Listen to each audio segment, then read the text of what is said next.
নবীর আদর্শ এত দামি একটি সম্পদ। ওমরের দরবারে এক ইহুদি গিয়ে বলে নবীর আদর্শ নাকি দামি, বলে হ্যাঁ, একটা বয়ান দাও তো। বলবো ওমর বলে নবীর আদর্শের বয়ান আমি পারব না, কারণ আমি জীবনের বেশিটাই ঈমান হারা হালাতে কাটাইছি। জীবনের এক পর্যায়ে এসে আমি নবীর আদর্শ পাগল হইয়া আমি মুসলমান হয়েছি, নবীর জীবনী পুরা পাই না। কেমন নবীর আদর্শ, যে আদর্শ গ্রহণ করার কারণে দর্শন সাহাবা দুনিয়াতেই জান্নাতের টিকিট পেয়েছে। নতুন শুনলেন, আরো আগে শুনছেন। কয়জন বলেন? প্রথম নামটা কার? দ্বিতীয় কার নাম? 3 নম্বরে কার নাম? 4 নম্বরে কার নাম?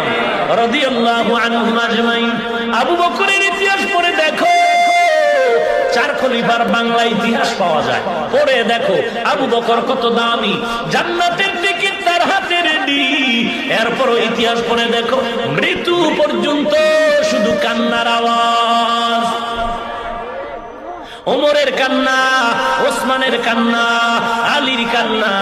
আজকে ময়দানে কান্নার বয়ান নাই, কান্নার কোনো বয়ান নাই। কেন কেন শুধু কান্না? নাই নাই নাই নাই এমনটা না। এক বক্তা বলে বাঙালি বেশি কাঁদবা না, নবী বেশি কাঁদে নাই।